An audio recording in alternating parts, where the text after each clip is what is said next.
How did that term Master Distiller arise? Well, it started with the Kentucky Bourbon Festival. The first Bourbon Festival started in 1992. It was really a distillery party, about 250 people, most of them from distilleries. We had a dinner under a tent, and we had a tasting. We all used just pop-up tables, plastic glasses, and we were going around tasting each other's bourbon. We had the dinner. And then Bourbon Festival began to grow through the years.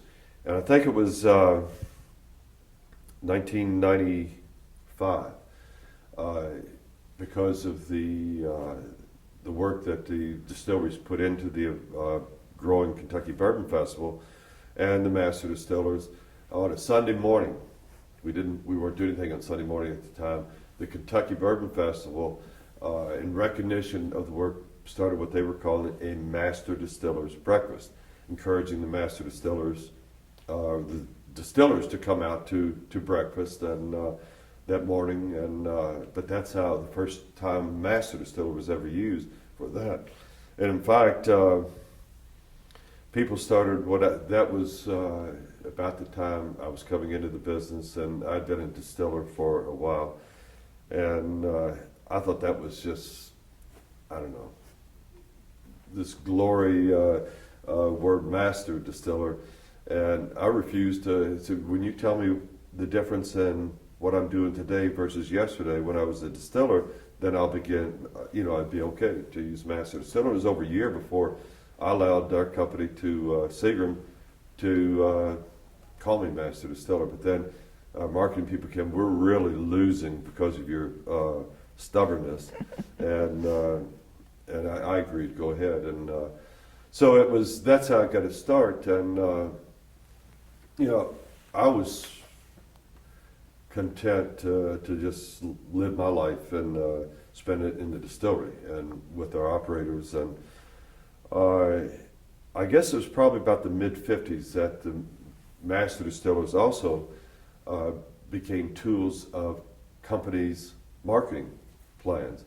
And that was probably started by accident when and I don't know what company, what distillery, when they found out some of us, when they'd ask a question or ask us to speak to somebody, and after a couple minutes say, how do we shut this guy up? Now they started talking about the bourbon he's making, and they began to realize that the distillers were so passionate about what they did, and the ones that didn't mind talking to groups of people began using them as a marketing term. And I was one of those that, at first I was scared to death standing up in front of people and talk, and I'd walk away with my shoes squishing because I'm sweating so much. But then after I realized, boy, I love talking about bourbon. I love talking about the process. And at first I'd be nervous of talking to 5 or 10 people, and then it doesn't make any difference if 500 now, as long as I can talk about something that I have such a passion for. I found it to be so easy, and so many of us do that now.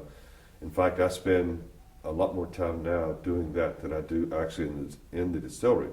I miss the distillery. We have other people that can run the distillery operations. I still get involved. I still approve all the the single barrels or small batch, limited edition single barrel.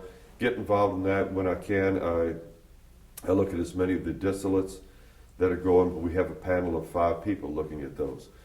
And but now I spend so much of the time. Before I retired, I felt like the right thing to do was help. We're new back in the U.S. We're just getting off the ground. I felt like the last few years that, I'm working in the industry, the best thing I can do for our employees is help. What little one person can do is to build our brand. And I do more of that, traveling around the U.S., Europe, Japan, now than I'm gone more than I'm here.